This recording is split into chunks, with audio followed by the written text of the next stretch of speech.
capacité et surtout moins les outils pour réguler correctement les acteurs privés. Donc collectivement, je pense que nous, on a aussi la responsabilité pour réfléchir, identifier ces nouveaux modèles de régulation des services numériques et voir comment diffuser ces bons modèles dans les pays d'intervention.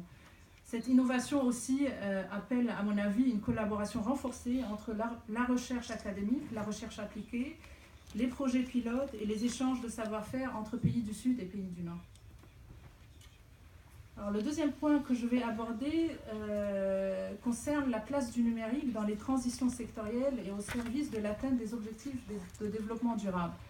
Comme vous le savez, 17 ODD ont été adoptés en septembre dernier,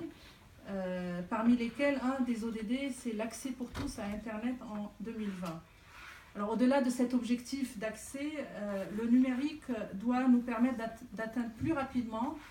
et surtout de manière plus efficiente les autres ODD concernés,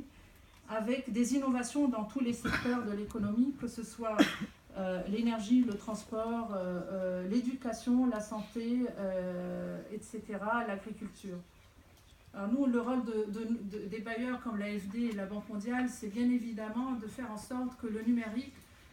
soit intégré dans toutes ces innovations sectorielles et d'accompagner les projets qui vont être développés dans les pays d'intervention de l'AFD. Je prends l'exemple de l'énergie, un secteur que je couvre,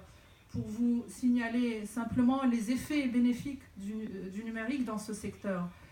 Vous avez peut-être déjà entendu des smart grids, des équipements intelligents. Aujourd'hui, les équipements intelligents vont nous permettre d'atteindre plus facilement les 3 objectifs ODD dans ce secteur-là, que ce soit dans l'efficacité énergétique, puisque ces équipements de smart grid nous permettent de mieux maîtriser la demande, que ce soit l'objectif d'énergie renouvelable, puisque avec des équipements smart grid, on est capable d'intégrer beaucoup plus des énergies renouvelables dans les réseaux, et même aussi que ce soit le dernier objectif qui est celui de l'accès. En effet, des solutions d'électrification rurale appelées Pay as you go se développent aujourd'hui à une vitesse très rapide en Afrique et en Asie, avec des modèles utilisant le numérique dans les outils de paiement en ligne à travers les téléphones mobiles. Et c'est